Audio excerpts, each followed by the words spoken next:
Uma análise do site da ONU e dos dados que ali estão presentes nos levam a concluir que Estados Unidos e Israel são dois dos maiores violadores de direitos humanos do mundo.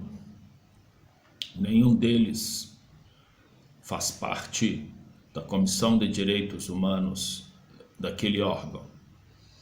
E ambos os países atuam mundo afora, perpetrando atos de terrorismo de Estado. Isso também é notório. O mais recente foi protagonizado pelos Estados Unidos no atentado ao aeroporto de Bagdá, agora recentemente. 3 mísseis lançados, 8 pessoas mortas, entre elas o alvo principal, o general iraniano Qassem Soleimani.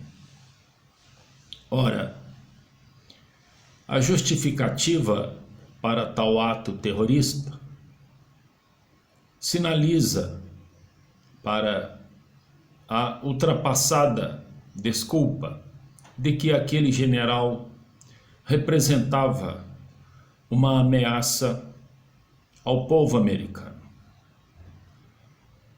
Para além da ridicularidade desta justificativa,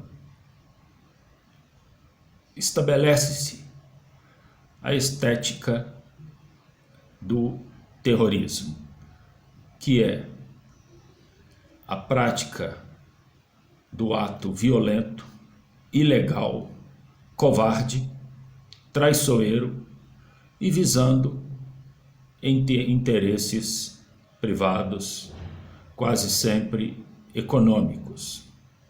É uma prática comum a esses países. Evidentemente que por trás desse ataque e dessa justificativa, muitas lições devem ser tiradas.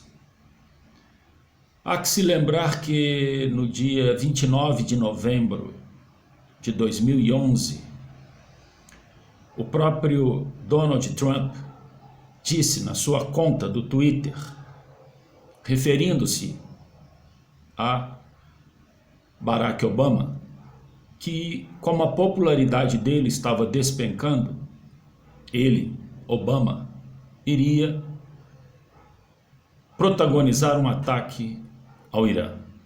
Palavras do próprio Trump em 2011. Portanto, ele sabe muito bem do que está falando. Ele sabe muito bem a técnica. Por trás dessa agressão terrorista, esconde-se muitos fatores. Um deles é que em novembro de 2019, o Irã descobriu grande quantidade de petróleo, capaz de produzir 23 bilhões de barris de petróleo, em novembro de 2011, o que vai colocá-lo seguramente, talvez, no maior produtor de petróleo do mundo, caso tenha tecnologia para isso. Está tendo dificuldade com ela por conta dos embargos americanos. Mas, como sempre, o petróleo, assim como na Venezuela e em ambos os países, o grande articulador do terrorismo global faz uso dele para tentar roubar desses países suas riquezas naturais, sob a ridícula argumentação de direitos humanos. Chega a ser uma piada, se não fosse algo tão trágico. Notadamente vindo de um presidente que está sofrendo um processo de impeachment por corrupção e se encontra já em seu rito pela metade. Aguarda o julgamento pela pelo Senado. Se seguisse o mesmo rito do Brasil, já estaria ele afastado. Mas ele busca, com esse estardalhaço terrorista, aumentar sua popularidade. Busca uma reeleição. Portanto, esses ataques terroristas provindos desses países, e existem outros também que o fazem, sob total omissão da ONU, que jamais fará qualquer coisa contra tais países ou não tem poder para isso, sob essa estrutura, há algo a ser deduzido a partir daquilo que nós estudamos no direito.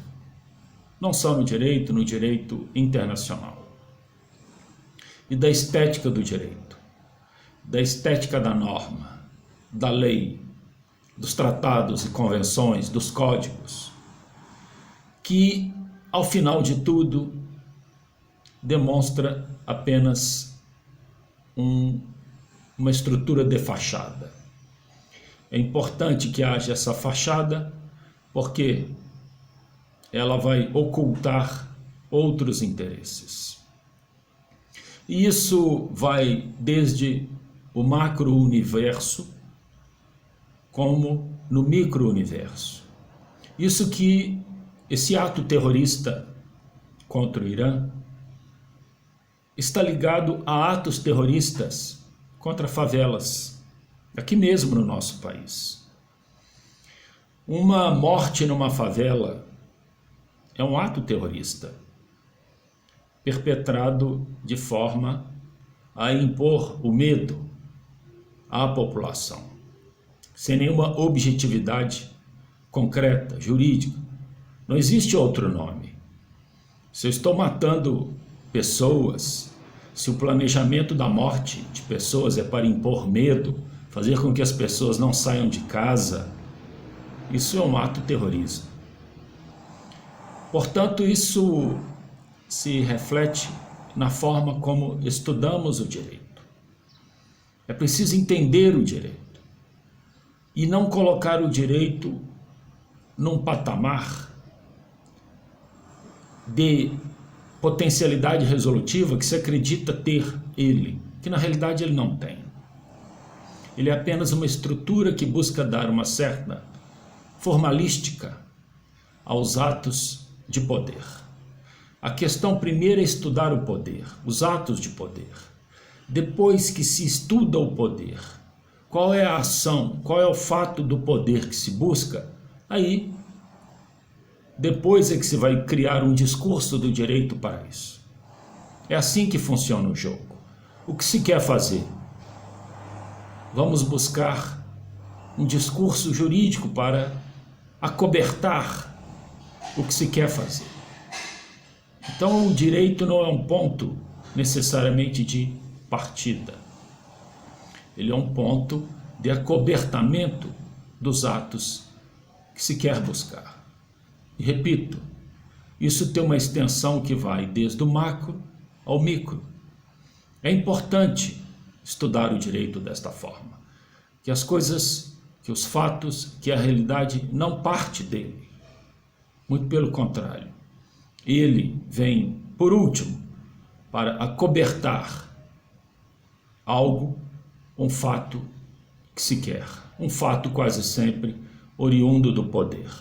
Não obstante seja um fato covarde e terrorista.